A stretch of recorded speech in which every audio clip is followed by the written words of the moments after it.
Saludos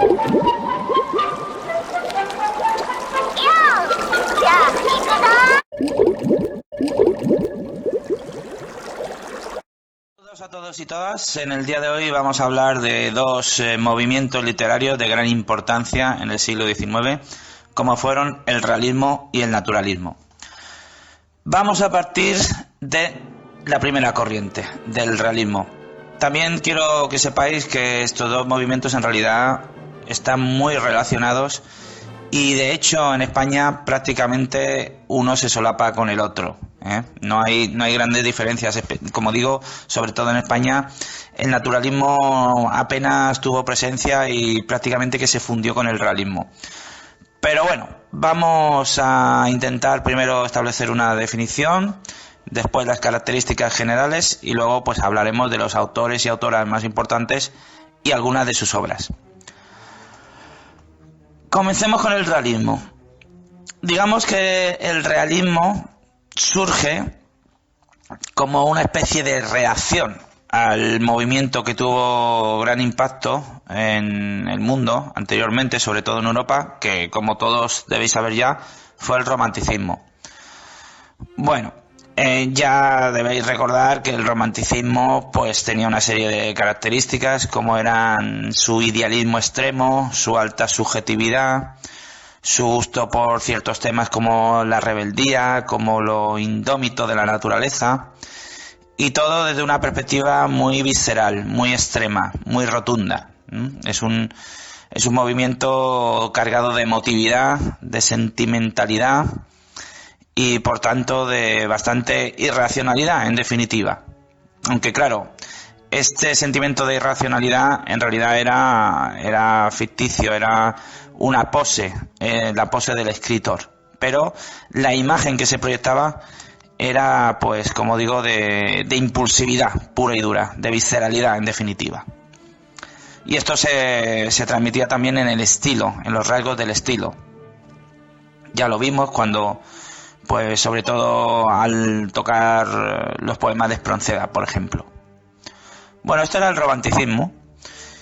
Y como toda tendencia, como todo movimiento, eso también ocurre hoy en día, llega un punto donde las tendencias se desgastan, donde las tendencias llegan al final de su recorrido y acaban creándose otro tipo de tendencias que las superan, o que intentan superarlas al menos.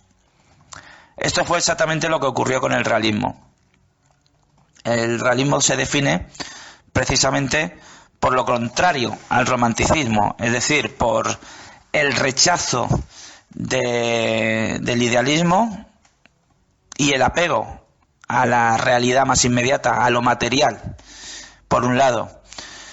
El realismo, además, también tiene como rasgo el mostrar acciones cotidianas, personajes cotidianos, el gusto por la descripción, por lo minucioso, por la objetividad.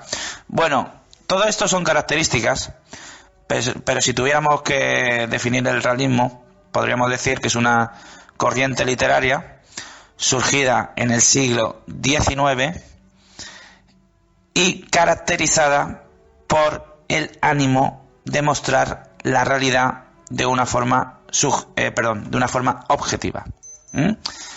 Repito, sería una corriente o movimiento literario que surge en el siglo XIX, caracterizado por un afán, un ánimo de mostrar la realidad de una forma objetiva, o al menos de la forma más objetiva posible.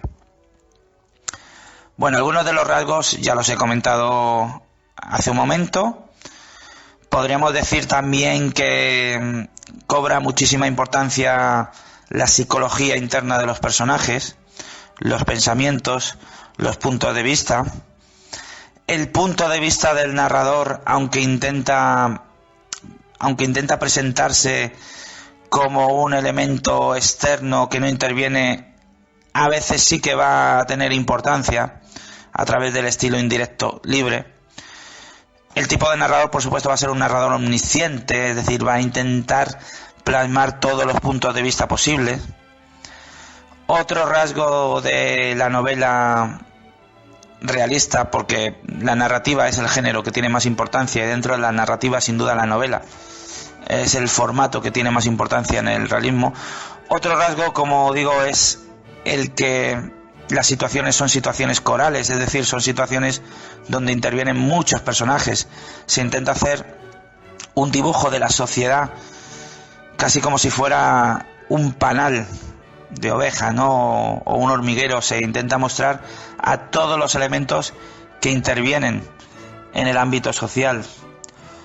Las ambientaciones son ambientaciones urbanas.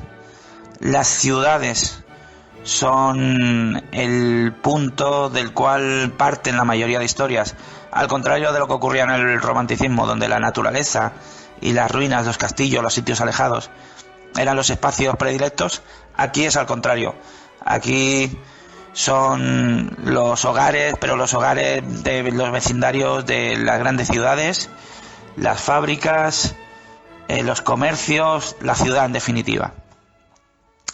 Y como he comentado antes, si en el romanticismo teníamos personajes míticos y legendarios, grandes héroes, los héroes o protagonistas de las novelas realistas son sobre todo personajes cotidianos, personajes del día a día.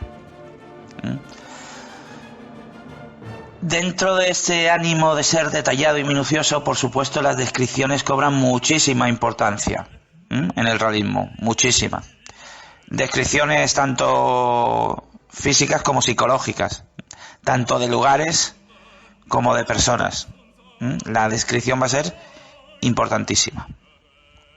Bueno, podemos decir que el realismo se desarrolla a lo largo de la segunda mitad del siglo XIX. Ya a partir de finales del siglo XIX empiezan a generarse otras corrientes con el nuevo cambio de siglo, como el modernismo, por ejemplo, en España la generación del 98, luego un poquito más tarde llegan a las vanguardias, eso lo veremos más adelante, pero para situar cronológicamente a este movimiento podemos decir que se desarrolla en la segunda mitad del siglo XIX en prácticamente toda Europa, y por supuesto pues en España va a tener relevancia a partir de una serie de autores y autoras que vamos a mencionar. Como hecho fundacional podemos mencionar a Cecilia Bolt de Faber, una escritora que firmaba sus obras con un seudónimo, Fernán Caballero. Esto era muy común porque, bueno, desgraciadamente teníamos una sociedad tremendamente machista donde no estaba bien visto que las mujeres escribieran. Por tanto, Cecilia Bolt de Faber pues tenía que escribir sus obras con seudónimo y publicó la que se considera primera novela realista, que tiene por título La Gaviota, en 1849 en España. Vamos a centrarnos ahora en el realismo en España. Autores realistas hay varios, como José María Pereda, como Juan Valera, por ejemplo, y su novela Pepita Jiménez.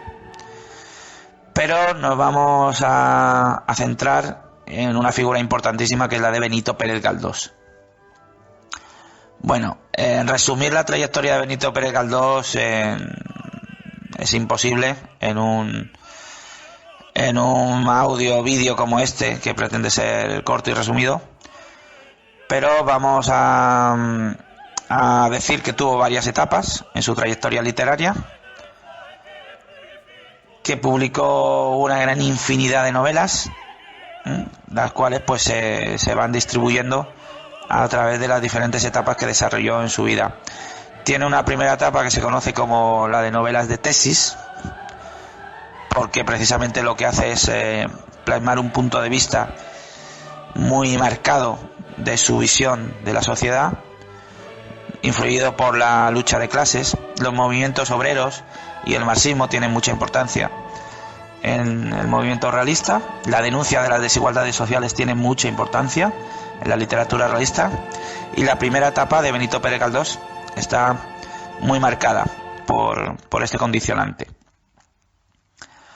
Después van a surgir nuevas etapas. En esta primera época podemos mencionar a títulos como Marianela, sin ir más lejos, o Doña Perfecta, por poner solo dos ejemplos. Después vendrá la etapa que se conoce como ciclo de la materia, donde están algunas de sus novelas más importantes, por ejemplo, su grandísima obra maestra, como es Fortunato y Jacinta, del año 1887. Benito Pérez Galdós realizó su trayectoria entre 1843 y 1920. Bueno, un poquito, 1920 fue el año de su muerte y 1843 fue el año de su nacimiento. No estuvo toda su vida escribiendo, estuvo desde los 20 años, 20 y pocos años aproximadamente, hasta poco antes de morir, ¿de acuerdo? Pero bueno, esos son los años de su trayectoria vital.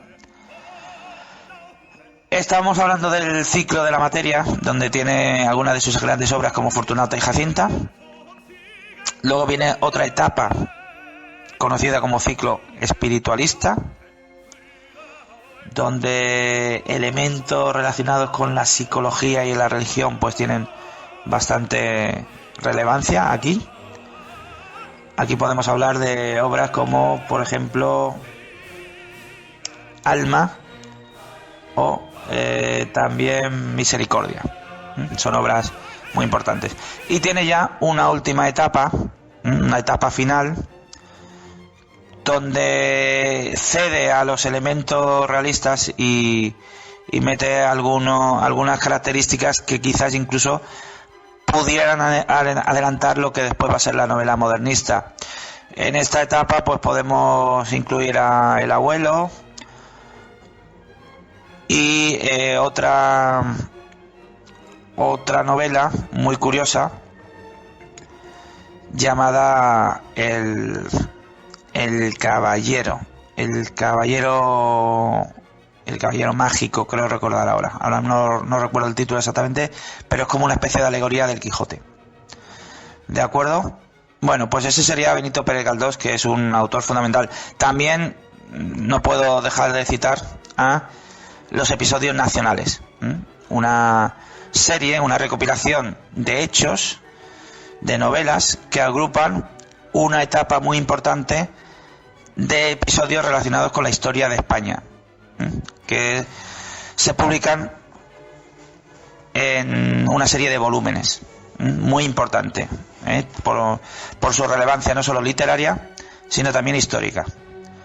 Bueno, pues ya podéis entender que Benito Pérez Galdós es una figura fundamental en el realismo español, en la literatura española.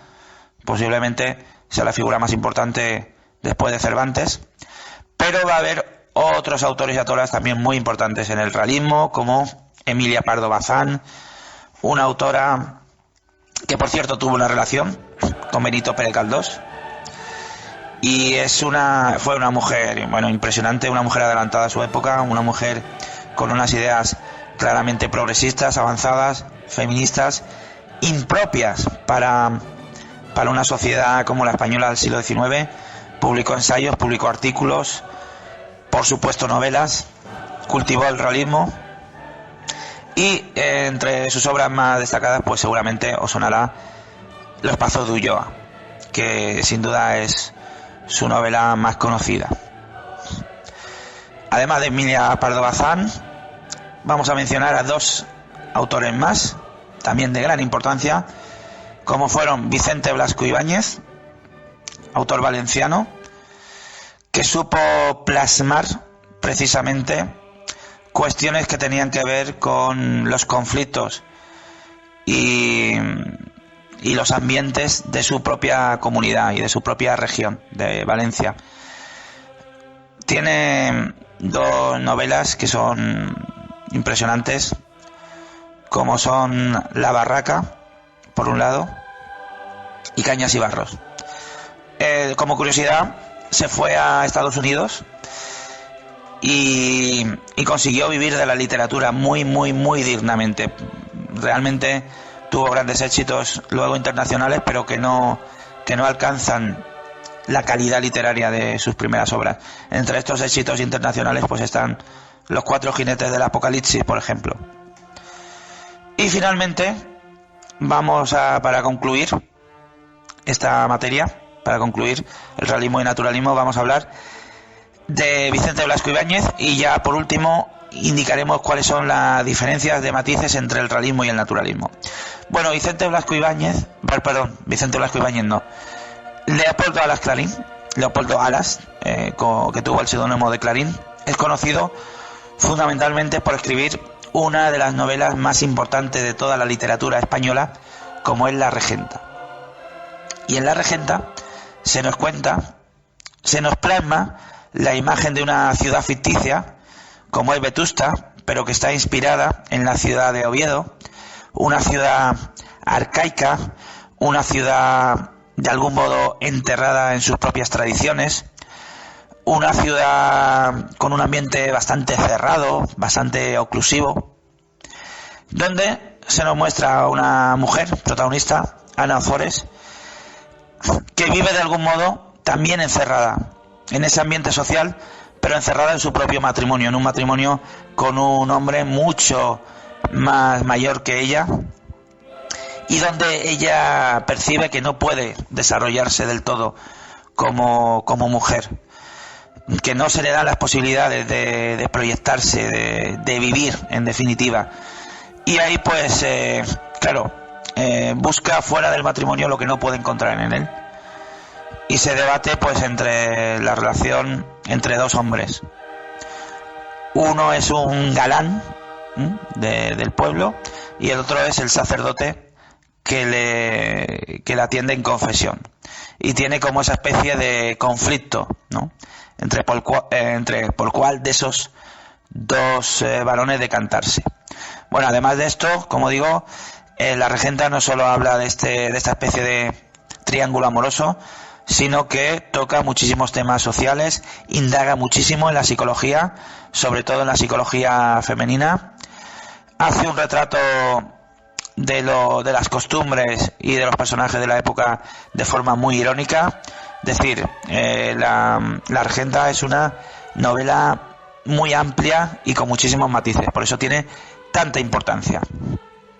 Y ya para concluir, vamos a establecer cuáles serían las diferencias, de modo muy breve, entre realismo y naturalismo. Si hemos comentado que el realismo tiene como objeto y como obsesión representar la realidad de la forma más objetiva posible, el naturalismo hace lo mismo, pero con una intención casi científica. El naturalismo intenta plasmar la realidad natural, es decir, la realidad de la naturaleza, incluyendo al ser humano, por supuesto, como elemento dentro de la naturaleza, y pretende hacerlo de la forma más minuciosa y científica posible, casi como si fuera una ciencia natural, casi como si la obra de un autor literario pues fuera equivalente a la obra de un científico con su microscopio. Intenta mostrarnos la realidad natural de los procesos tal y como es. Y por eso es muchísimo, si el realismo indagaba mucho en los detalles, el naturalismo lo va a hacer todavía mucho más, y no rechazan los detalles escabrosos, no rechazan, por ejemplo, lo que tiene que ver con lo desagradable, lo que no es bello, lo que no es estético. No importa, si forma parte de la realidad y forma parte de la naturaleza, pues se incluye. Por eso es un movimiento también muy descarnado, muy crudo. Como veis, se parece bastante al realismo, pero tiene pequeños matices. En España, concretamente, no se puede hablar de un movimiento naturalista propiamente dicho, sino que más bien los autores realistas tuvieron momentos donde desarrollaron ciertas tendencias naturalistas. Pero en España es más apropiado hablar de realismo como tal, y luego pues plantear que hubo momentos donde algunos de los autores realistas, como Emilia Pardo Bazán, como Clarín o como el propio Benito Pérez Galdós, pues tuvieron momentos quizás de concesiones al naturalismo. Esto sería lo adecuado. Bueno, pues aquí tenéis un breve resumen de estos dos movimientos importantes. Espero que os haya servido, que os sea útil, y nos vemos en breve. Un saludo a todo el mundo. Adiós, chao.